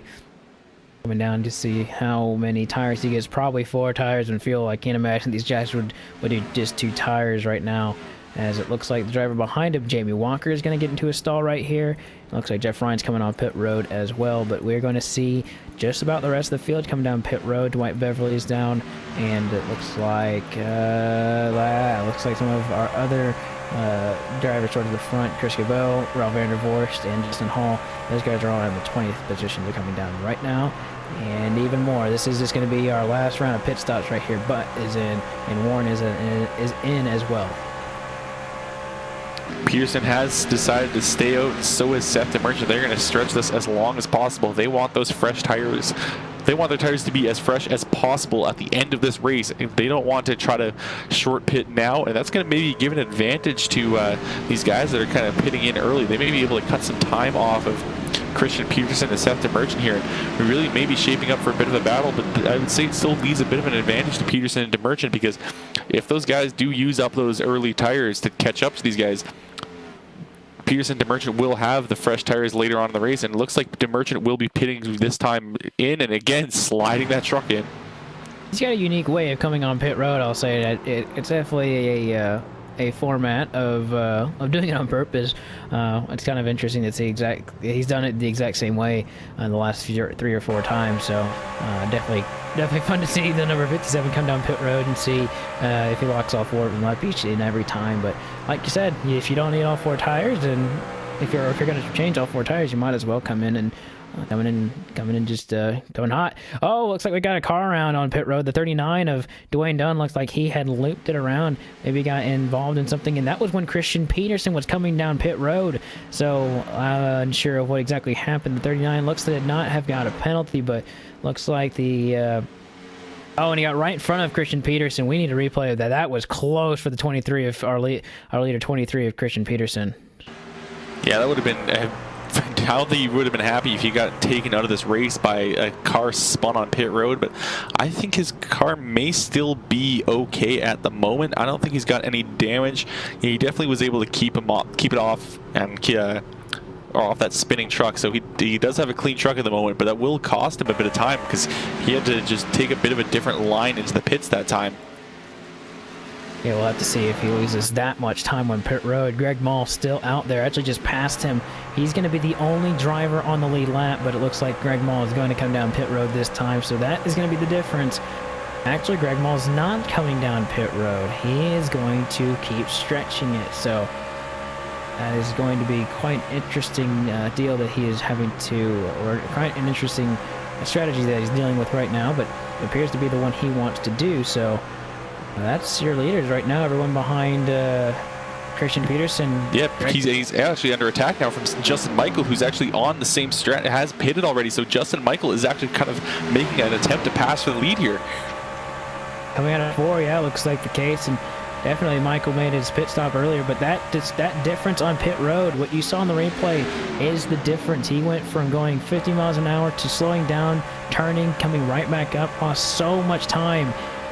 I'm sure Justin Michael was curious why that happened, but isn't really curious about why it happened, just is glad it is happening. But definitely a really big resurgence from that 87 once he saw exactly what was going on. Greg Moll's got to be coming down pit road pretty soon, but he didn't already. I don't see him anymore out there, but this battle is going to just subside for just a little bit. Looks like Peterson is going to continue to pull away just a little bit from number 87, but yeah, well, all of a sudden we had a battle right there, and I was not expecting that. Yeah, and now Christian Peterson's got that fresher rubber underneath of him, and Justin Michael just used up as much as he could to try to see if he could get ahead of Peterson, but really all he could hope for was what he got. Peterson had a problem on pit road, and everything kind of worked out for Justin Michael, but he just didn't. He's too far back to get ahead of Christian Peterson.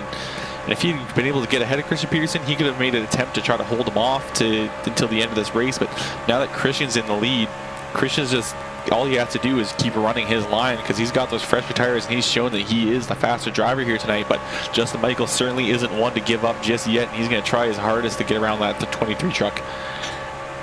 I asked at the beginning of the broadcast which one of these drivers would break the streak of Justin Michael and Seth the Merchant winning all the races. And I should have said Christian Peterson just because of his success that he's had in all the series has been, but I didn't exactly expect how he'd be out right at the gate. And he's definitely not winning this battle just yet. I mean, he's currently in the lead, of course, but Justin Michael is giving it all he's got, even with a slight disadvantage on tires. So I'd say this battle is going to probably go down for at least the next 10 laps. And if the 87 continues to go the path he is with the tire wear on the top side, I don't know if he's going to be able to catch the 23 of Christian Peterson, although he's trying his heart out, and I know the 87 really wants to get around him. But he's right now, I think the advantage of the 23 is just two great tires, position, and trying to get around and trying to pass. We haven't seen too many passes happen at this track for the lead. We've seen a lot of exchanges on pit road, some with tires, but not one that's straight up side-by-side battle. Yeah, but Justin Michael isn't going to give up until there's nothing left of those good years on that truck. He is pushing as hard as he can on that high side. He's been able to get up to the bumper of Christian Peterson a couple times, get a little bit close to him, but Christian just running a good consistent line, good consistent race. So unless they encounter some problem with some lap traffic coming up here, I think Christian's got control of this race. Look at him open up that gap a little bit on turns 3 and 4, just ran a better line than Justin Michael did. He's leaned a little bit on that gray patch of pavement that we still have there that just hasn't quite rubbered in, and that's allowed him to get a good run through that corner. And Justin losing a bit more ground now. Yeah, and looking at the drivers that are on the lead lap, we've only got 14, but Greg Mall still has not pit from where he's at, so I have a feeling he gained all those positions a little bit on strategy and is probably going to lose a lot of them back. Yeah, I think he was 7th when he had come in earlier on, so number 12 of Greg Mall is down. No, he did pit. Oh, he did? He did pit when he lost the lead, so he that is the position he's running in. But he did lose quite a bit of ground by just stretching that way past how long he should have. I stand corrected.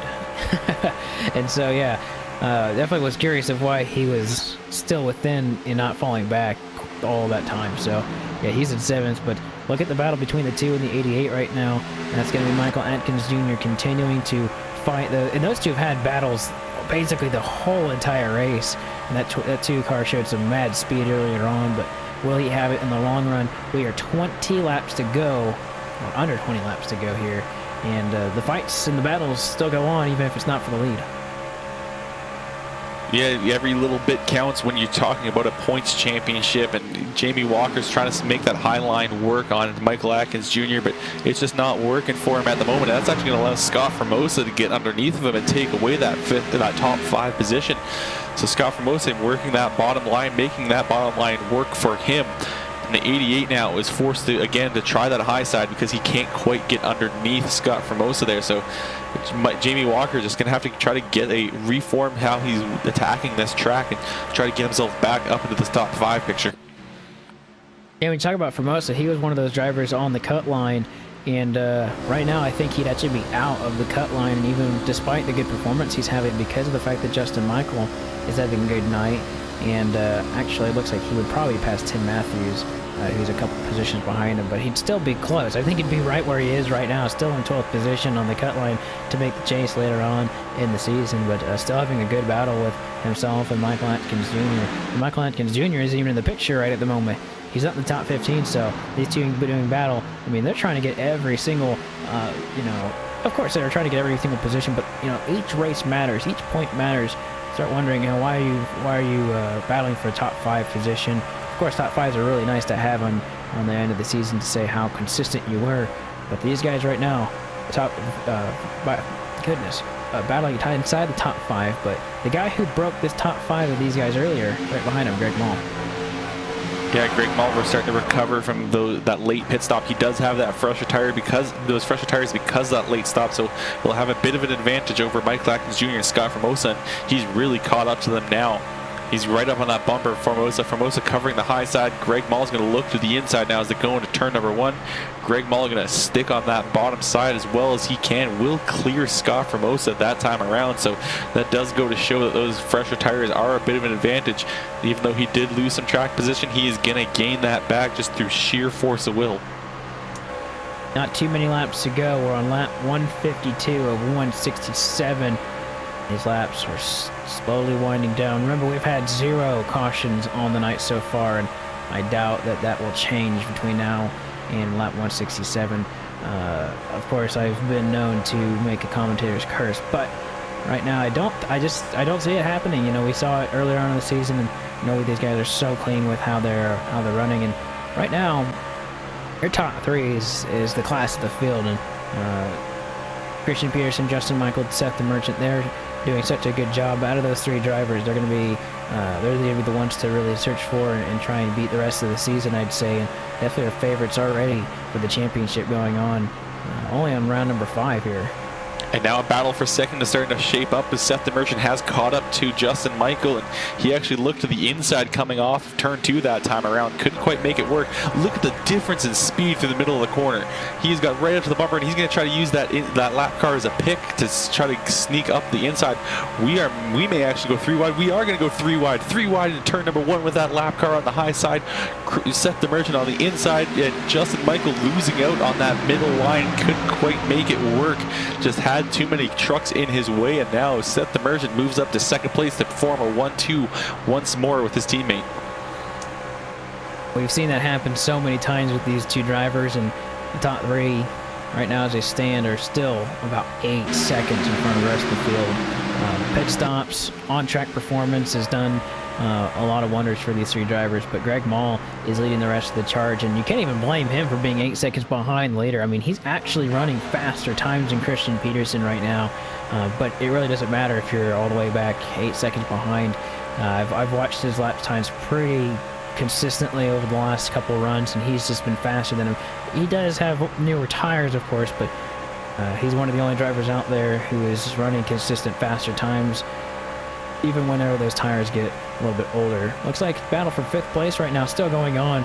Mosa and Atkins Juniors can't get away from each other right here as they're trying to get that position from each other. Yeah, Formosa trying to move himself back into that top 5. Michael Atkins Jr. trying to keep himself in the top 5 after losing the battle with Greg Mall and those fresher tires. Formosa just trying to see if he can find where that extra little bit of grip is to try to get around that 2 truck, but they're kind of just running the same line here, so it's really going to come down to who can run that line a bit better. And a little bit of a better launch for the 80 truck there. He's going to get it a little bit closer to the back end of the 2 truck, but Michael Atkins Jr. is still going to hold him off for the moment. When they come to the stripe, we'll have 10 laps to go here at Texas. And all eyes are up front to Christian Peterson and Seth the Merchant and Justin Michael. Michael's actually losing quite a bit of time. He lost about a second in between the last couple laps, so unsure what's going on or whether he's just playing it safe and just knowing that he's been beaten by these guys, at least at this point. Yeah, he's gone about 4/10 from the last lap, and if he continues that stride, looks like Greg Mall might be in the picture to get that spot away, which would be fantastic for him to go from 30th to 3rd. Right now, he's only into 4th place, and he's not really gaining that much time on the leader. He was still gaining just about a 10th a lap, but right now not that much. But the action has settled quite a bit right now. Looks like we don't really have any battles. Formosa actually making the move on Atkins Jr. that time through turns 3 and 4, just ducked up the inside, and he will take 5th place now. Yeah, I was looking at these two just now. I was saying there wasn't battles, but all of a sudden the 2 car and the 80 are still going side by side. But I don't think this battle is over. I think this will be one of the last battles that we see on track here. Not that many laps left, just lap 160 to 67. So we'll have 5 laps to go before we know it. Yeah, and Formosa now just trying to open up that gap, running a bit more of a defensive line to hold off the 2 of Michael Atkins Jr. Atkins Jr. trying to see where he lost that speed to the 80 truck and see if he can try to make a counterattack, find that faster line, and find where he can try to attack that 80. But this truck has just been so rubbered in and heated up just so much. There is not much grip left out there, and there really isn't any way to really attack this track at the moment.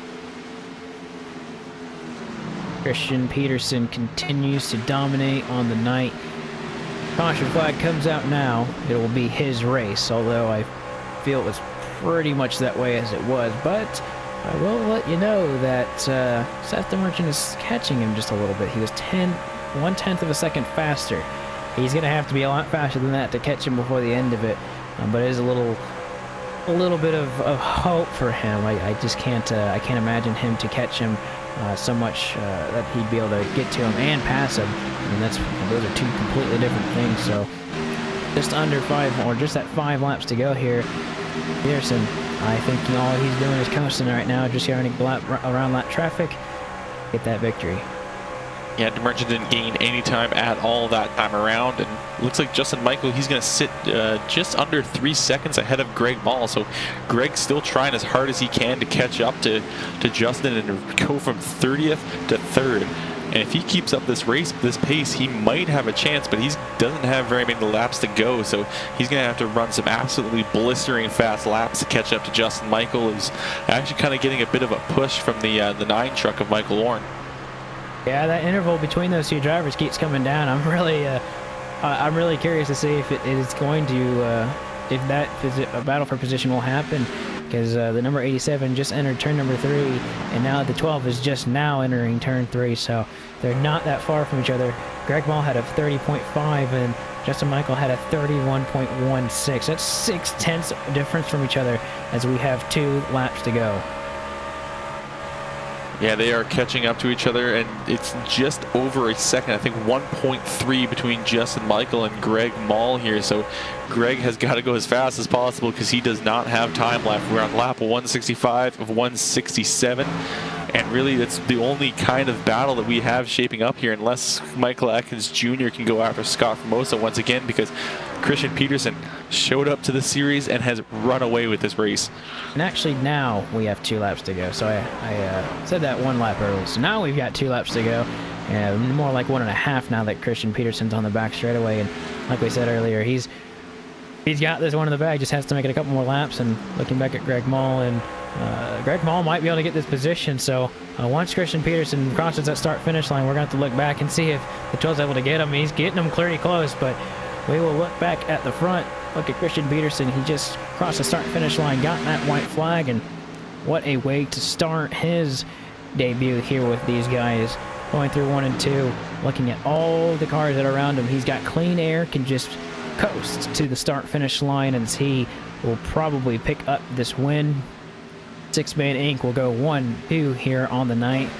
As Christian Peterson rolls out of turn number 4, he will get his first victory in his first start, just as Seth the Merchant did. But here, he did it at Texas. And Greg Mall is going to get him. He gets the inside of Justin Michael on turn number 4 and will take 3rd place. So Greg Mall comes from 30th and will finish 3rd after a fantastic late race run there to catch up to Justin Michael. I think he was at one point, I think he was 8 seconds back of him. Yeah, he had the tires to do it. My gosh, I'm really surprised, and I think he might even be surprised by his performance as well. So this is extremely surprising that he was able to do that. I think you're gonna have a really good interview with him, Kelly. As we'll talk to him later. Seth the Merchant, who finished 2nd, and Christian Peterson, your podium finishers. And I think a lot of these guys are just gonna be looking at the 12 team and being like, how in the world is he going to be able to go from 30th to 3rd? And a little bit overshadowing Christian Peterson's win, but nonetheless, Christian burning it down right here in front of us at the start-finish line. We'll talk to him after we take a quick break, but first, we will look at your full field rundown and see where your favorite drivers finished. Christian Peterson wins the race, starting from 10th position, led the most laps on the night. Seth the Merchant, he will finish in the 2nd position. And then you've got Greg Mall finishing 3rd, of course, as we just talked about and have been talking about pretty much all night. And then Justin Michael finishes 4th. Scott Formosa finishes in the 5th position. Michael Atkins Jr. finishes 6th. Amy Walker 7th. Tim Matthews 8th. Aaron Bennett 9th. And Bobby Terrell 10th. 11th goes to Tommy Ryan. 12th, our last driver on the lead lap, Scott Simley. 13th, Keith Butt. Michael Waite in 14th. 15th, Dwight Beverly. Michael Priester in 16th. Matt Mara comes home 17th. 18th to the 66 of Ralph Vandervorst. Dustin Hall finishes 19th, and Chris Guibault finishes 20th. Rich Jetty finishes the night 21st. Cody Gibson falls to 22nd, and after being the top end earlier on, Ricky Howell Jr. couldn't rebound from the issues earlier, finishes 23rd. Joshua Banks finishes 24th. Jesse Williams 25th. Jeff Ryan 26th. Michael Warren 27th. George Hendricks finishes in the 28th position. John Jenkins finished 29th, and Brian Cutts finishes 30th. 31st goes to Dwayne Dunn. 32nd, Randy Tesser. Shane Hawther comes home 33rd. 34th, Seth Foudy. Robert Gillenwater 35th, and the rest of these drivers had to park it throughout the night. James Nunn 36th, Joey Green 37th, Stephen Herring 38th, and Louis Robinette 39th. As we look at your full field rundown and your unofficial results here at Texas Motor Speedway, we'll be back here in just a moment to talk to your top 3 of the United Sim Racing B&C Lawn Landscaping Truck Series. We'll talk to them and see how they felt about tonight's racing. Watching LSRTV, your home for sim racing.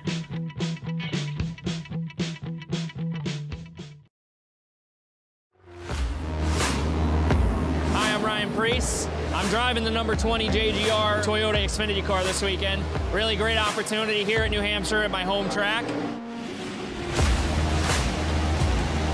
Over the past 2 weeks, I've been on iRacing, practicing a little bit here and there with the modified and the NASCAR Xfinity car, so it's been a lot of fun. It's been a great tool for me to kind of get used to that stock car body again and be prepared for the race today. Well, yeah, it's a mile long, so the draft kind of plays into effect here with the modifieds, punches a big hole in the air, and we run restrictor plates. So it makes a big difference.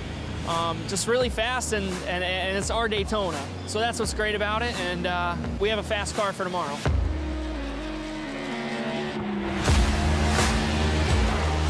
I think the biggest thing is they're heavier cars. The tire's a lot different, and the way you go about setting them up's a lot different. They use all 4 tires more than a modified, where we typically drive off the right rear, you know, so. Well, actually, it's funny. I raced NASCAR race in 2003 before iRacing came about. And then when iRacing came about, my friend Kevin Iannarelli, who works at iRacing, kind of told me, hey man, you need to switch over to this. And when I did, I was like, oh my God, this is like real life. So I started using it as a tool of mine to really prepare for modified races, whether it was Stafford or Thompson or Loudon, Bristol.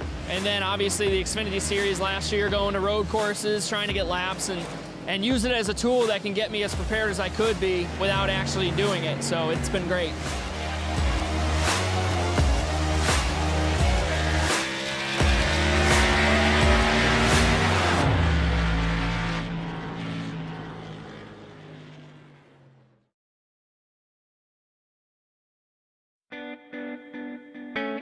Welcome back to the Texas Motor Speedway, as Christian Peterson has had the victory. He's got the victory tonight, and we'll talk to him in Victory Lane.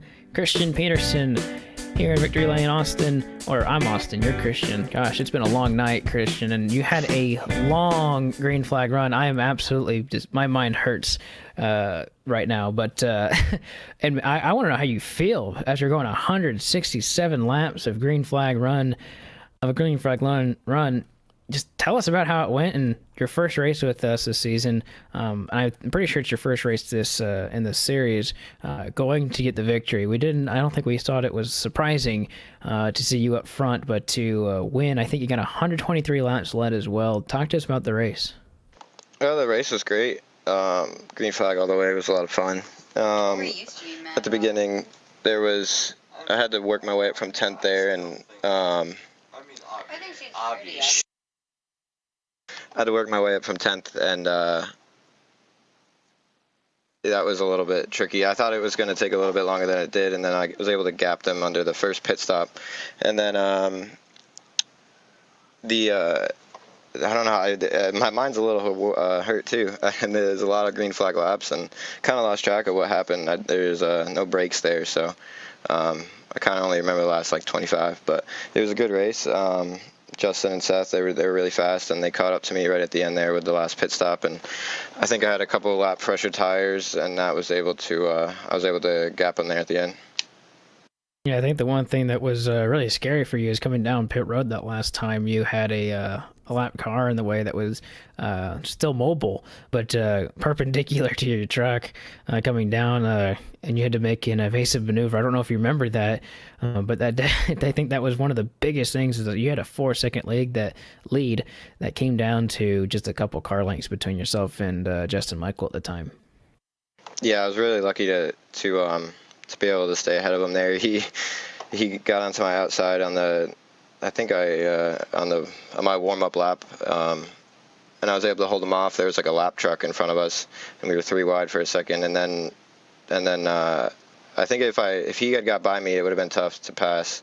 The top was really strong, but so was the bottom, so it would have made it interesting. But I cleared him there and then kept him at a few truck lengths, and then I gapped him there at the end. But it was a strong run by him and all the guys out there too. Well, Christian, you had yourself a great opening night with this series, and I fully think we expect more great things from you. Before we let you go, who makes it happen for you on the 23 machine? Just everybody. Vincier, 6-man. Thanks, Seth. Thanks, Aaron. They both got me in for tonight's race, and for the rest of the season should be a lot of fun. So looking forward to that. Just everybody that showed up. Thanks you guys. Thanks Austin and Kelly and everybody here for broadcasting. And I'll see you next week. All right, there you have it. Winner and first race he's been here, 23 of Christian Peterson. We'll see you next week and might be able to talk to you then. Yeah, hopefully. I think I'm on the waiting list, so I'm actually not sure if I'm guaranteed a spot, but hopefully we'll be there. All right, we will have to see how that all transpires, but one driver that is definitely going to be in the next race is going to be the number 57 of Seth the Merchant, and he finished second tonight, and caught up with him is Kelly Dahl. Yeah, I'm here with Seth. And Seth, do you and Christian just look through LSRTV and find a series and go, okay, we're taking over that one next? Because Christian shows up and you two run 1-2 after you've already started the season in dominating fashion. Yeah, glad to get Christian in here. It's a lot of fun racing with him. I think I had something for him tonight, but I went off strategy on our first green flag pit stop, and it got me behind for the whole race, and I was playing catch up, and I tried to short pit there on the last stop, and I got close to him, but just didn't have the tires to get up there, not enough time, but it's a lot of fun going green the whole race. Now, you definitely have an interesting pit entry. We saw it every time, and every time we thought you were going to lose that truck all the way around. Is that like an intentional thing you're trying to do, just to slow it down as late as possible, or is the truck just that hard to control when you're on worn tires? Yeah, for pit stops, I like running the brakes really low.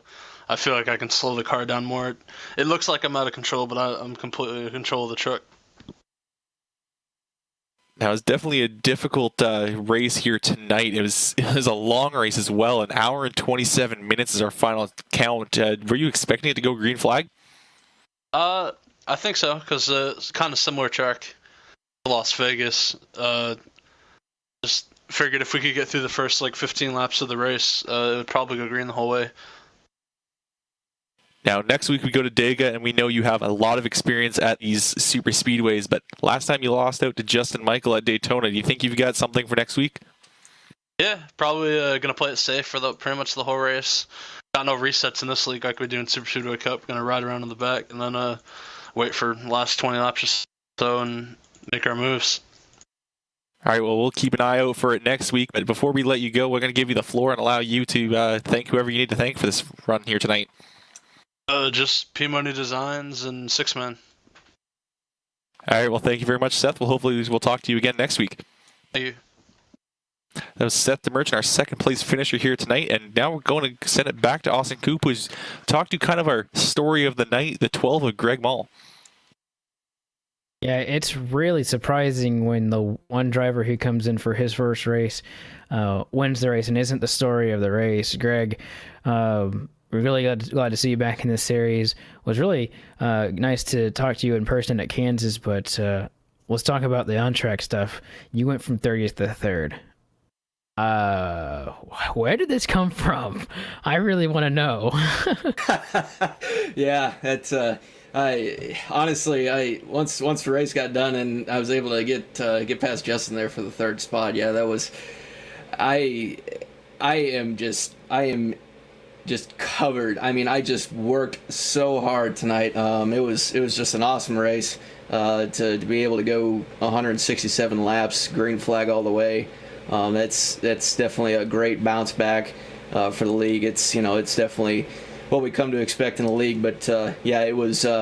We definitely had our work cut out. I wasn't quite sure. I didn't really feel that comfortable as far as turning a hot lap, and I didn't know if I wanted to start mid-pack and get caught up in traffic. So starting 30th, was able to kind of take it easy there on the first run, get our tires saved up so that we can make a late run march there. And from there on, I mean, I think we did probably. I want to say we probably did the best out of everyone as far as front runners on fuel mileage, and so we were able to stretch it a little bit further, and I was just able to carry forward from that point on. But yeah, that last run, I didn't know if 27 laps was going to be enough to get past everyone again, and then get past Justin to get third. But yeah, that was a lot of fun trying. Well, I'll tell you what, for your first race back, you and Christian Peterson both, fantastic job. And I'll go ahead and say that the top three in general tonight, or the class of the field, is just, we didn't really see you start coming into the picture until late. And what was the preparation for tonight's race, or was there any? I mean, we saw, yeah, 33rd in practice, and to be fair, you, DeMerchant and Peterson, didn't have good times in practice, or didn't make times in practice, and then you didn't qualify either. So I mean, I think we were just kind of stunned that the fact that you were so fast throughout the entire night, not just at the beginning or at the end. Yeah, and I think that was kind of the preparation that I did have leading into this race. I was definitely a lot more focused on what the truck was going to do over the course of the entire run. Really wasn't all that focused as far as what it could do over the course of 5 or 10 laps. I was focused, what it's going to do, what it's going to transition to. And I mean, honestly, as dark as that track got, Tyler had actually gotten better as the night went on with the race. So I was actually pretty amazed to kind of see that statistic each pit stop, to see that both ride side tires were doing better and better each run. So that gave me a little bit more confidence to know that I could probably push it a little bit more. But then again, the track was also losing a little bit of grip there, especially in 3 and 4. But we were able to find a line that was pretty fast. I was noticing that both I think Christian and Seth were kind of running towards the top during the mid to late part of the race, but I'm so stuck to that bottom line here at this racetrack, and it proved to be fast for me. So that's all that I was really concerned about. Well, before we let you go on an astounding night for you, in particular, who makes it happen for you in that number 12 machine?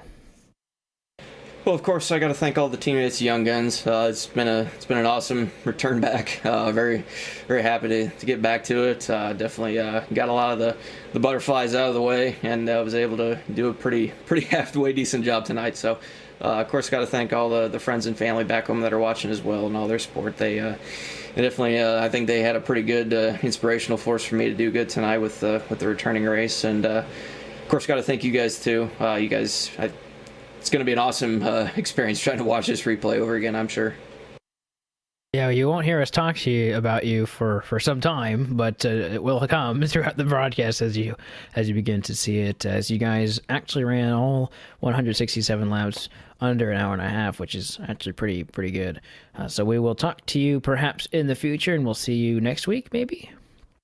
Yeah, hopefully. Like Christian, I'm kind of on a waiting list too, so it's all going to be dependent on what turnout's going to show up for on next Saturday night. But we try to get we're in a pretty deep hole as far as trying to get as much points as we can, trying to get towards the chase. So hopefully we can at least get a shoe in to at least maybe get a point or two. But hopefully we can salvage as much as we can here for the rest of the season. All right, well, there you have it. Greg Baum finishes in the third place position, and so we will start to wrap up the night. And 167 laps, Kelly, it was mind-numbing for me. I had a little bit of a mind lapse on my brain there for a bit, but to go 167 laps, I mean, those drivers in particular, I mean, they're just absolutely, I mean, like you heard Greg, like you heard Christian. I'm sure Seth voiced it just a little bit as well, but they just. I mean, that's hard to do in any series, and for them to do it in the trucks is a pretty phenomenal job by all of them. Yeah, and you have to stay just laser focused for an hour and a half, and if you let your mind wander at all, you could have lost that truck, spun it out, maybe hit another truck, or just hit the wall in general, as we saw a couple of others do. So you just have, it really is tiring when you stay that focused for that long, and as well, if you've got the force feedback up a little high on your wheel, you're probably going to have a little bit of tired arms for the rest of the night.